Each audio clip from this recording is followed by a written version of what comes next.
The following is an exclusive production of Minuteman Command. The Flagship Pod with your hosts, ESPN personalities Mike Corey and Rene and is on the air. Brought to you by Todd Fritz Roofing with insight and info from UMass and Mac Insiders. From the Command Studios, here are your hosts, Mike and Rene. Is that what they have now? The Command Studios? Is that what you got, Rene? Well, your studio's in we'll call it Philadelphia area. Yeah, correct. I'm working on we're on a move here, so the background will change. But so far, this is what we got. Welcome to week 2. My studio's in Orlando, Florida. This is my home office, where I affectionately call my home the Gridiron Ranch. So there's a bunch of hodgepodge stuff, and I lean in a little bit. So again, it's a podcast. It's informal. It's fun. I talked to him last week because we watched the first podcast back, and I said, listen, this is a thing that the ESPN people know, that when Rene and I do a game together, that you have to bring Rene's level down a little bit and bring my level up. Well, the or levels, I get you down. because we're in settings with this app, the levels will be much better. Christian McCollum will be able to adjust. Yeah, he'll be able to. It probably has like an auto adjust on this thing, but exactly. Tomorrow, just so you know, tomorrow I'm getting my hair cut, so my hair's a mess. So I went with the UMass hat. It's fun, I'm working on it. I mean, I've been going with like a different person, a different cut. It's taken a little while to get back to kind of the way I want it. I don't know. You get a little older, things change, right? It's like, I don't know. I gotta figure this haircut thing out, to be honest. You look good, Mike. Yours is easy though. You're always pretty short. There's nothing to worry about there.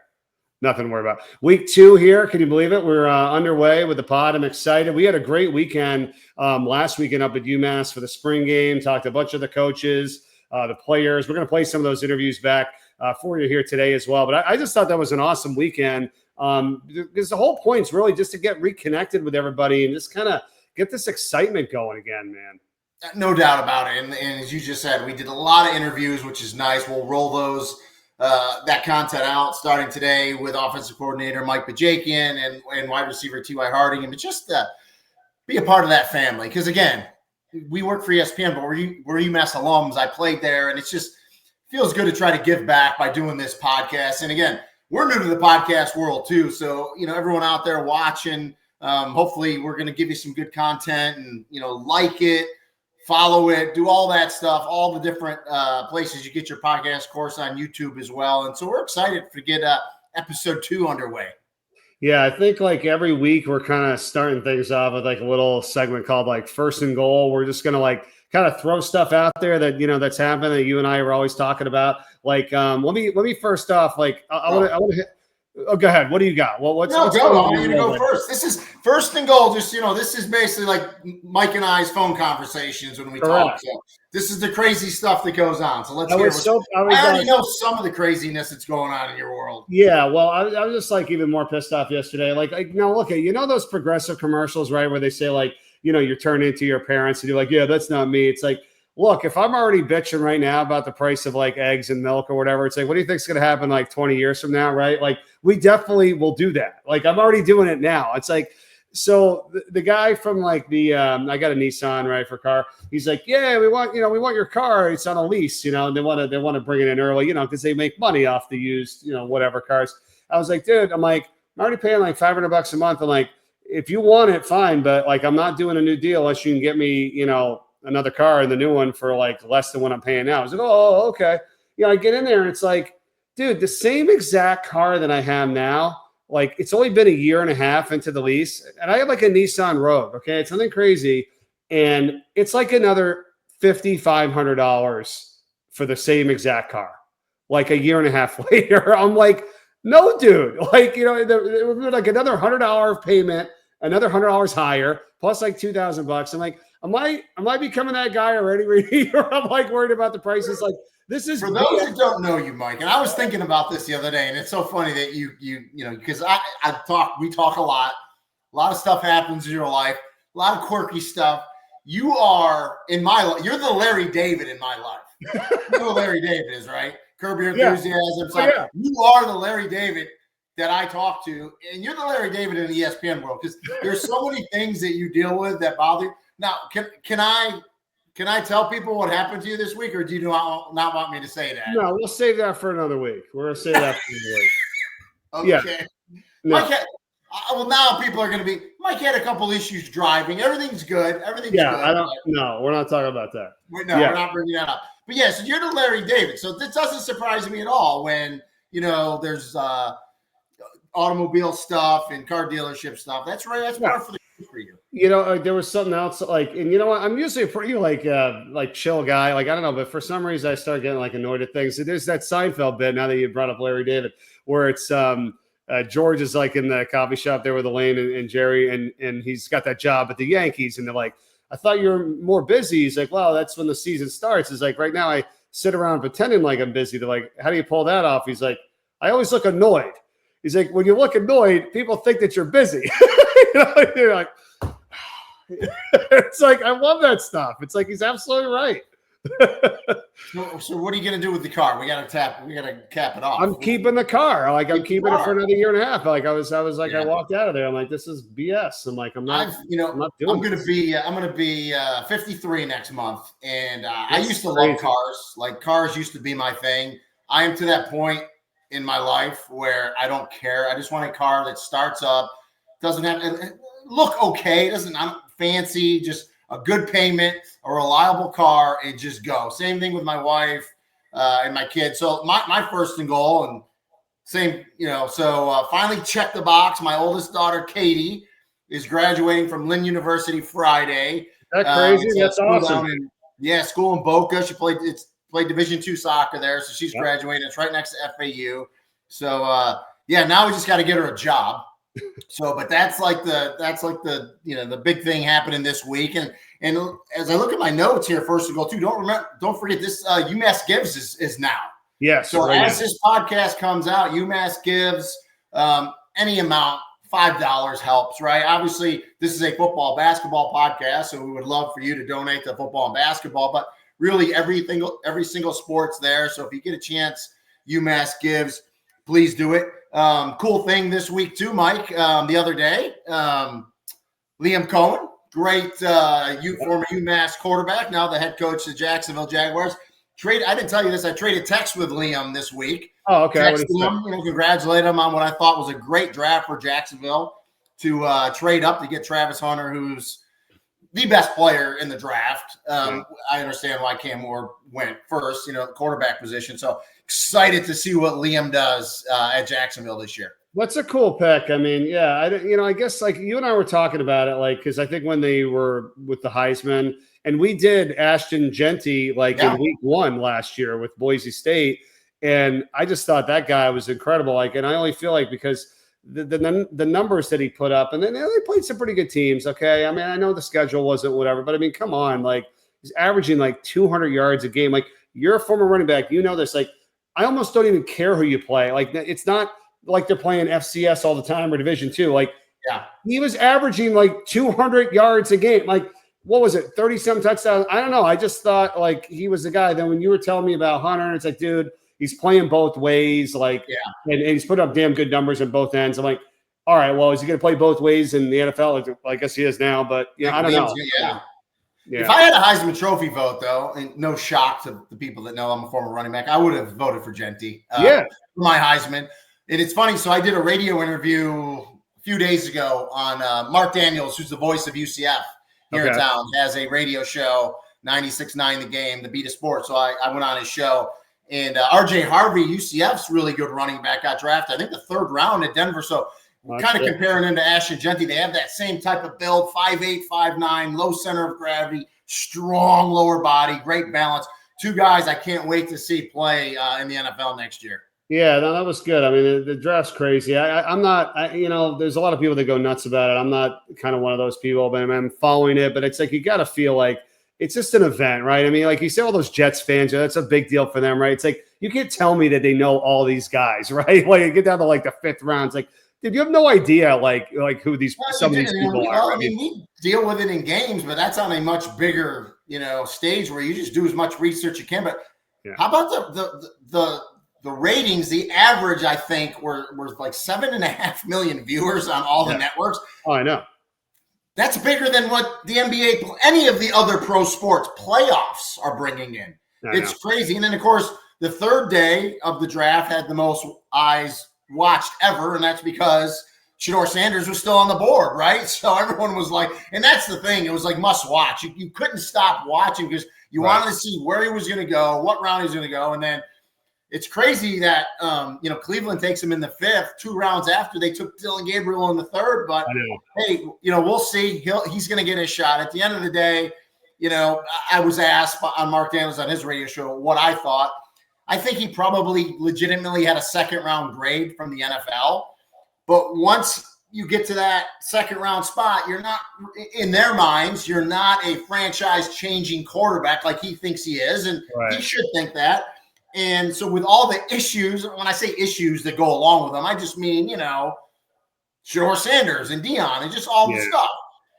Teams just didn't want to deal with that for a 2nd or 3rd round. They would have rather picked value picks there. They did. And of course, he's sitting there in the 5th, and a lot of people think because of the relationship Jimmy Haslam, the owner of Cleveland Browns, had with Dion, he basically called down and said, you need to take him in the 5th. I mean, I don't know, maybe someday someone will write it in a book, but yeah, that's fascinating. And before I forget, Mike, let's give kudos. There's a few UMass players that signed.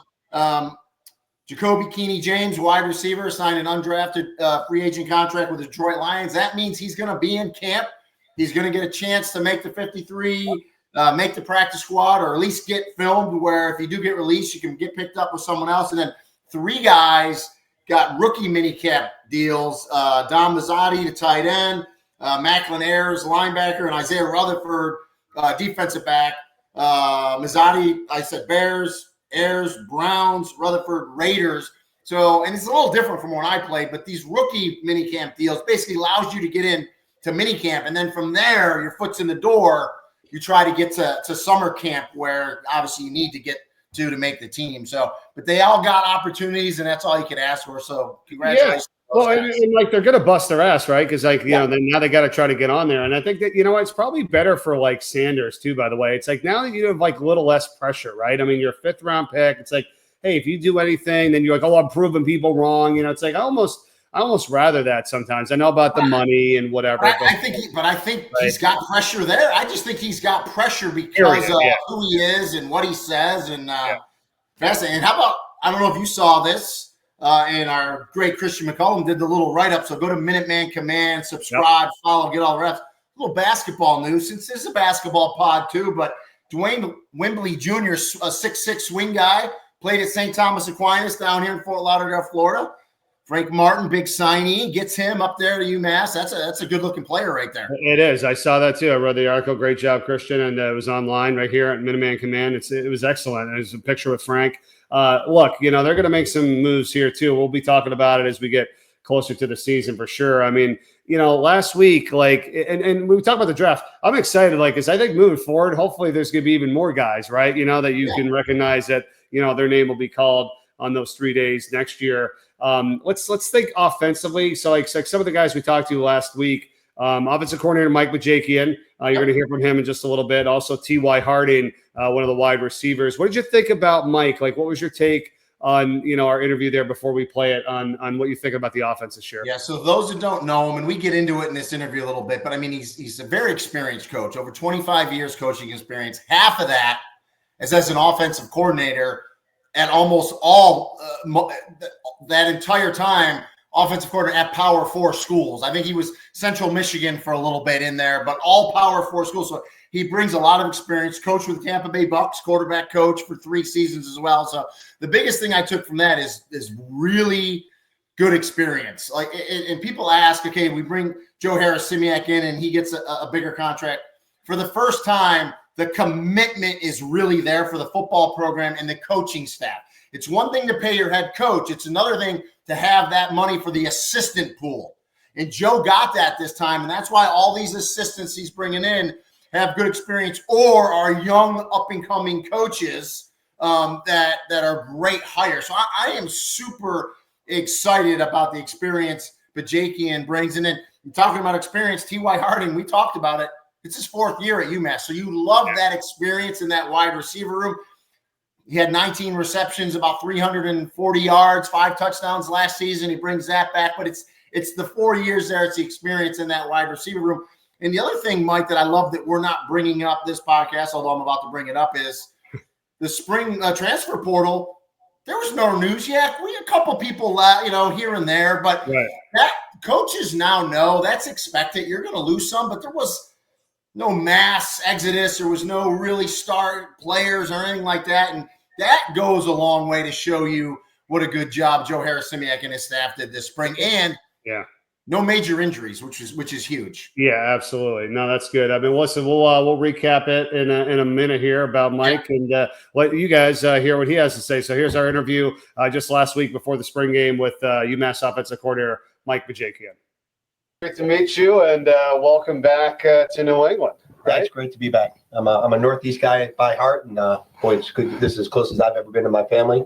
Originally from New Jersey, so it's good to be home. And Williams College. How was that experience back in the day? Great. I mean, it allowed a non-athlete to play 2 sports. I played football and baseball there. I probably shouldn't have had. I shouldn't have played either one at the college level, but I had a great experience doing both. And we know he's intelligent because you got to be smart to go to Williams College. I know that. Williams and Amherst, right? Big rivalry. Got to be smart to go to both of those schools. We went to UMass, Mike. So I'd like to say I was an athletic admit, but I wasn't a very good athlete, so I don't know how I slipped through the cracks. But what's the yearly tuition there now at that school? I don't know. Yeah, more than I could afford. Yeah, exactly. Hey, how's this feel for you? I mean, coming back here, obviously, you know what's at stake and what needs to be done. But what about this for you? What's that like? It's been great. Like I said, this is home for me. It's close to my family, close to where I went to school. And I've enjoyed it. I mean, Coach H is awesome. Our kids have been phenomenal. They bought into everything that we put forward for them, and they're working hard. So it's been good. I'm interested, Coach. You've been coaching a long time. How is it? Coach Harris-Simiak gets the job.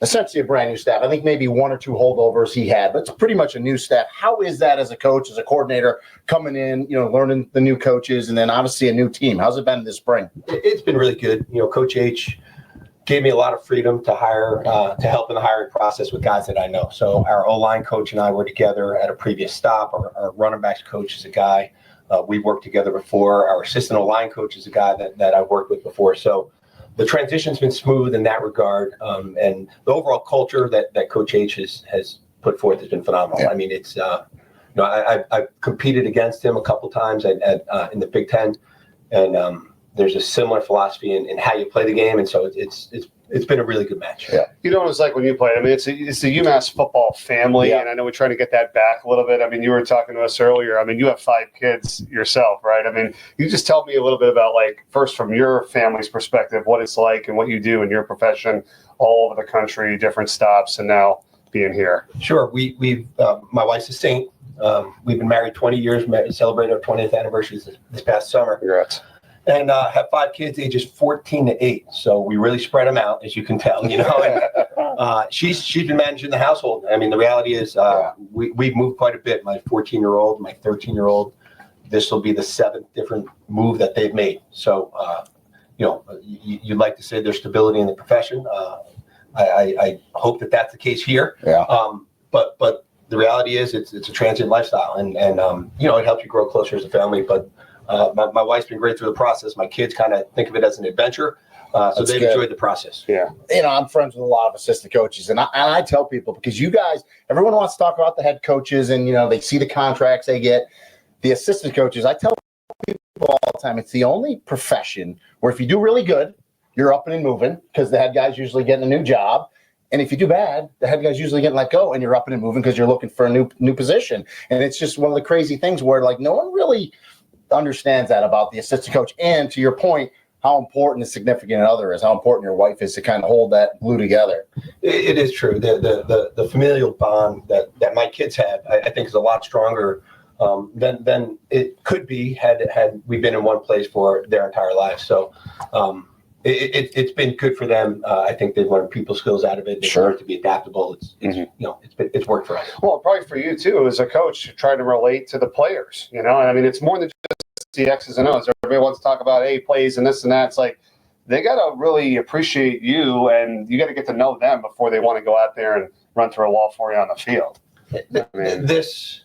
one of the reasons I love this job is, I have the best job in the world. We play a kid's game, right? I coach a kid's game. My mom, up until the day she passed 5 years ago, kept asking me when I'm going to get a real job, But one of the best things about this job is the relationships you develop with the players and with the assistant coaches and the head coach. I mean, it's you go through so many emotional highs and lows that you have no choice but to create a bond that's far stronger than some other professional bonds would be. No doubt. Speaking of X's and O's, not to get into the weeds too much, but for the UMass fans that are watching this, offensive philosophy, what can they expect? What can we, look to see out of the offense next season? Sure. Well, the philosophy has always been get the ball in the hands of the playmakers. Yeah. And a month and a half ago, had you asked me that, I probably had a much less of an idea of who we are as an offense now that we've been through 13 practices. I have a much better idea. Yeah. I told the offensive unit day one that we met that our identity wouldn't be about scheme. It's going to be about style of play. So the emphasis is on effort. It's on physicality. It's on playing together with a bond and a brotherhood where guys can lean on one another. So I think as much as scheme matters, I hope when the fans are looking at the team on the field, they're seeing a group of guys that are laying it on the line for one another. And I got to ask you, so we now live and reside and work in the crazy world of college football. We all know that.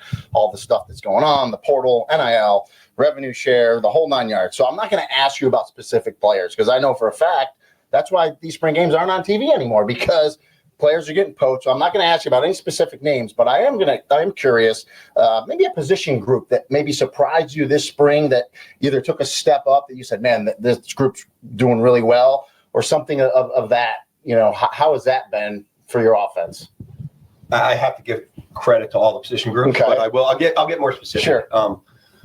They've all done a great job. I mean, a great job. And when I say, I told them we met as a unit today to kind of wrap up spring ball because it will be the last opportunity to address them before they go home for a little break before we hit the road recruiting.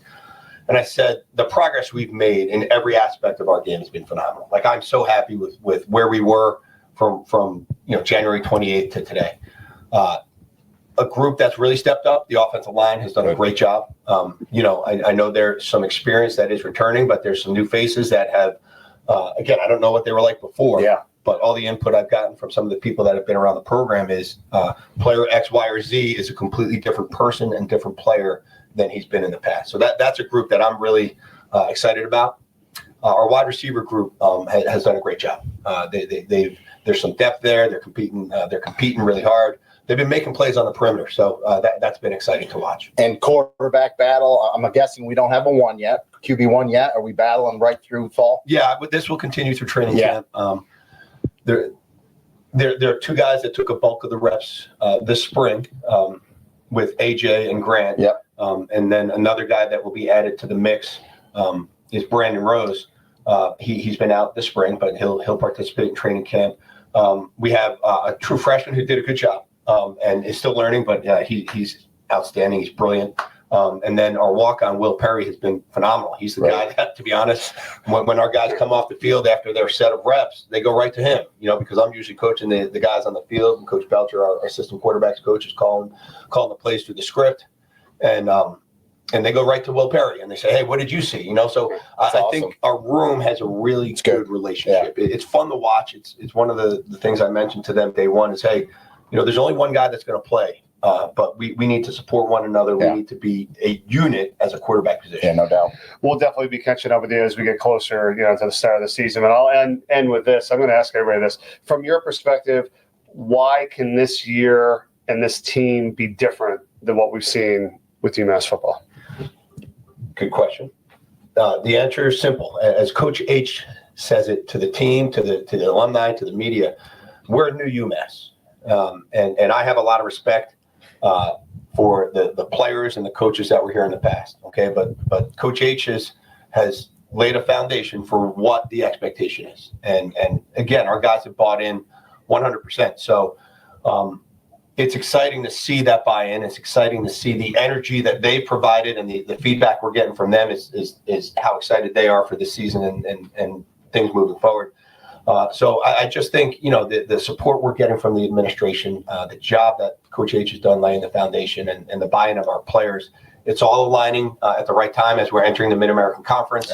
I wouldn't be here if I didn't think we had a chance to win and win big, and I'm excited for the future. All right, it's great to hear. Coach, thanks so much, and we'll see you this season. Thanks, Mike. Thanks, Coach. Appreciate it.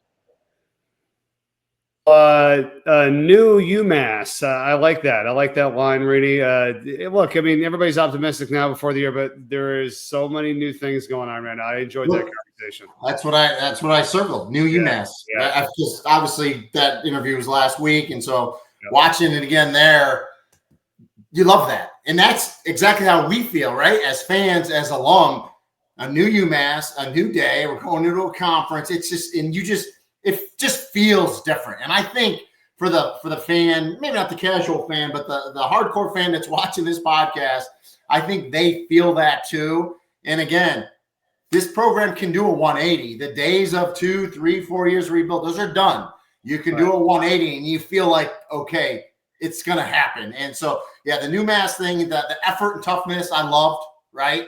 Because you need that. And then the position group, offensive line. Anyone that ever hears me talk about football in a game that I broadcast, you build football teams from the inside out, okay? That's how you build football teams. You start with interior line play, offensive line play, defensive line play, and you build it out. So I don't care what style of offense you run, you better have a really good offensive line play. So it was great to hear that. Kurt Anderson is the offensive line coach. That's who he was talking about. He's familiar with. He's coached with Kurt, and really Coach Bajakian, I think, was instrumental in bringing Kurt Anderson in. He wanted his line coach in, and I understand that. And then to talk about the quarterback room, man, how exciting was that? They're going to battle it. There's a lot of fresh arms, fresh legs, different styles there. I'm excited for fall camp.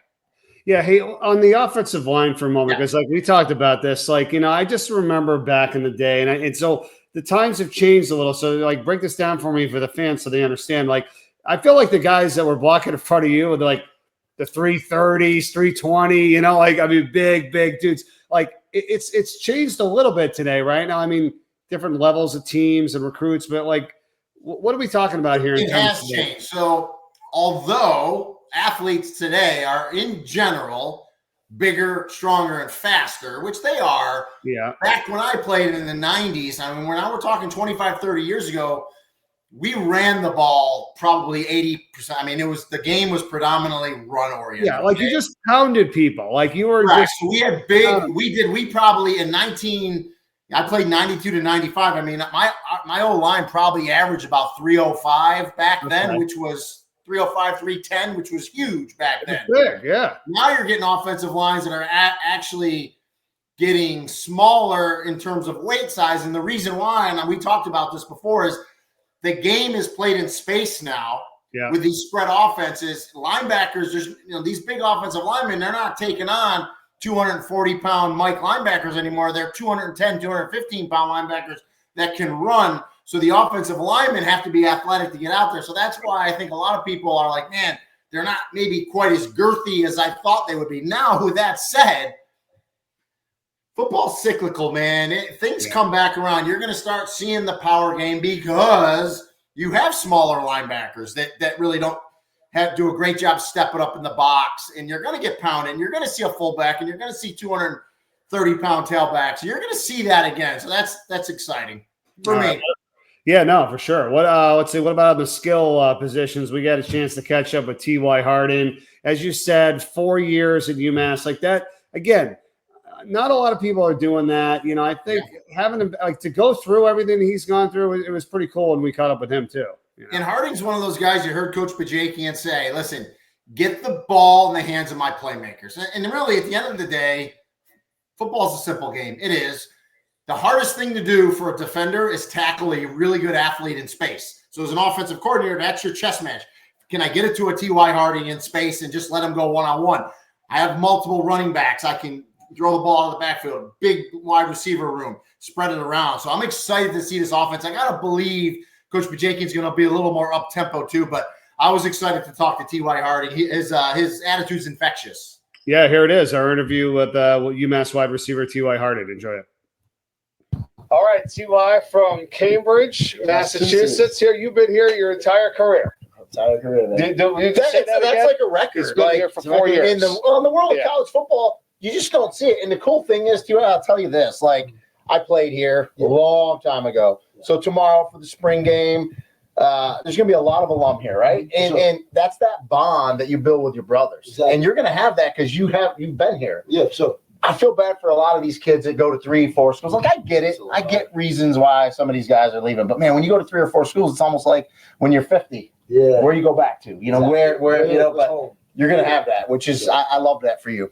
How many more years left do you have? I'm actually graduating next semester, but I have 2 more years eligibility left. 2 more years eligibility. That's COVID gave everyone like a million we're years. We're still in the COVID, I guess, with the extra years. I love it. It's all good. I mean, but, you know, why did you stay here? Why do you like this? But like, what kind of message can you send out to other people where you can get to where you want to go from where you're at? Exactly. You know, and improving.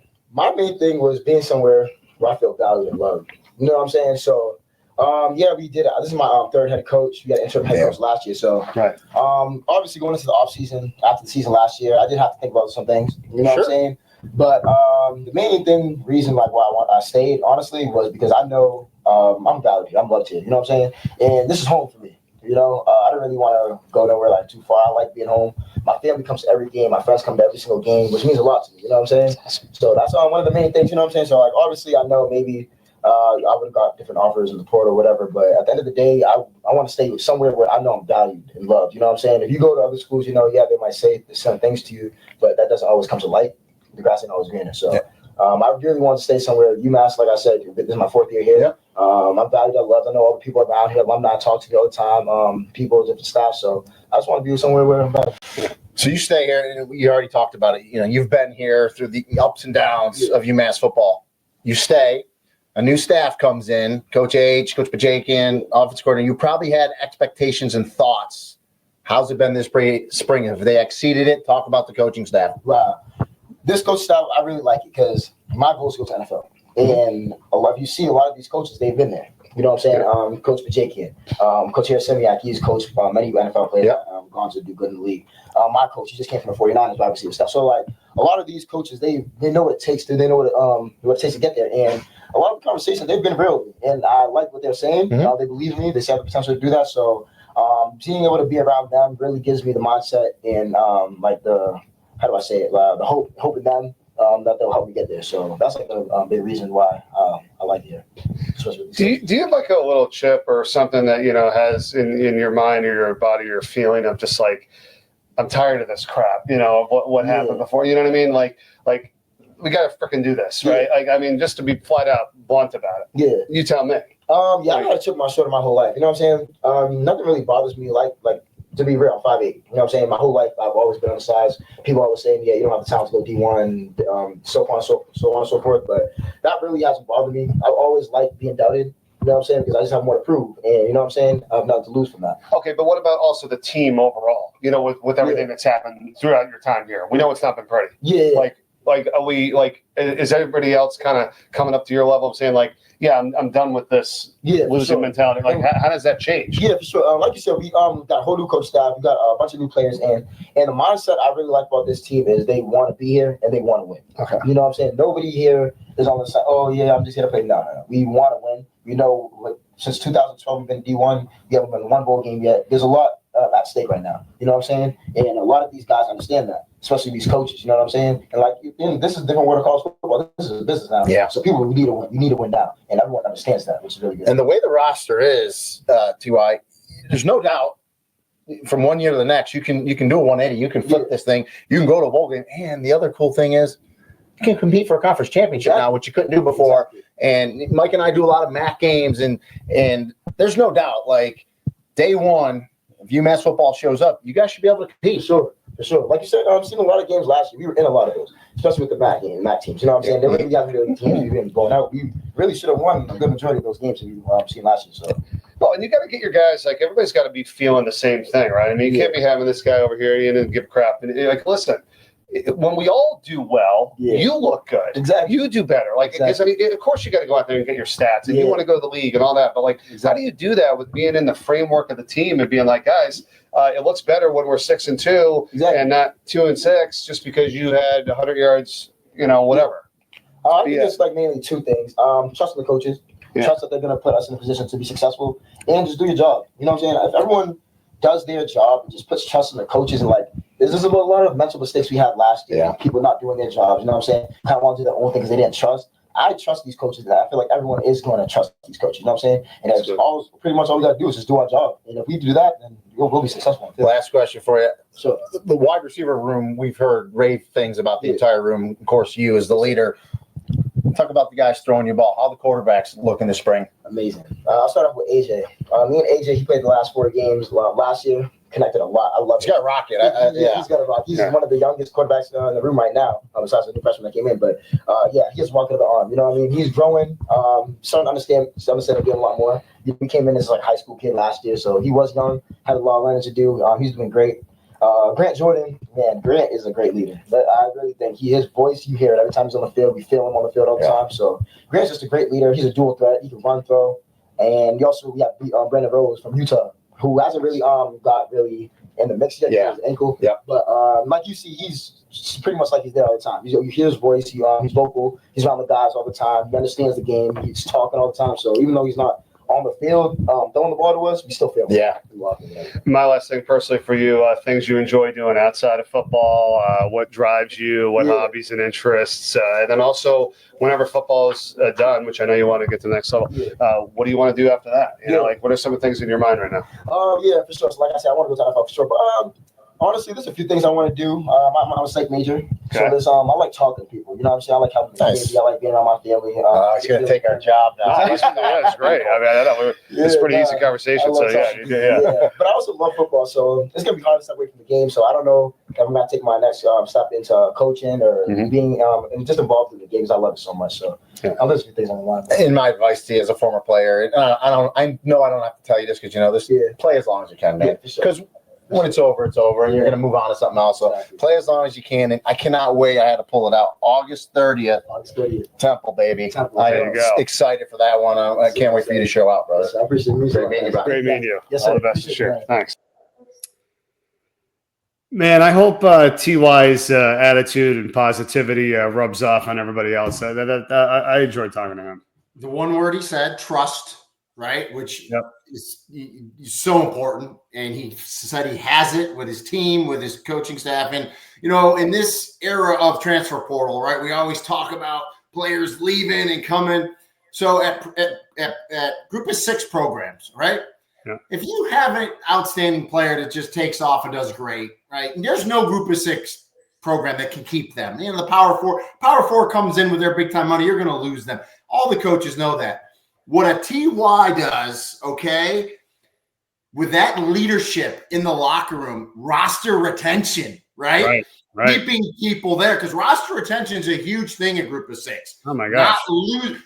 Again, if you're going to lose someone to a Power Four, you can't really do anything. But when you lose players within your conference or to other Group of 6 teams, that's what hurts. So a T.Y. Harding helps with that roster retention, that morale in the locker room. Jordan Hogan is his wide receiver coach. That's who he was talking about. That was with the 49ers. Another great hire from Coach Harris Simiak. So, I'm excited. And, again, get him the ball in space and let him work. Let's go to the Bahamas Bowl, man. I want to go to the Bahamas Bowl. or the Cure Bowl here in Orlando. Give me a home game. Your backyard. I want to come to Florida. Let's do it. Let's do it. Man, this has been great. Listen, we got more great interviews to go too. We did a lot of them this past week in the spring game, so we'll air those out here throughout the Flagship Pod in the upcoming weeks. Next week, I'm excited.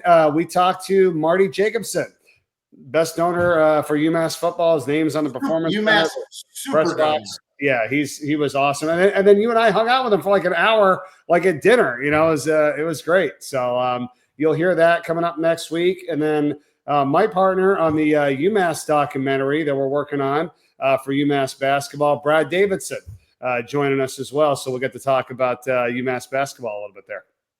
I'm excited. Listen, everyone, thanks for watching once again. Follow, subscribe, Minuteman Command. Follow, subscribe to this pod, wherever you get your podcast, and, of course, YouTube. And, hey, episode 2 in the books. In the books. We'll see you next week for week 3. Thanks for watching. Have a great week, everyone.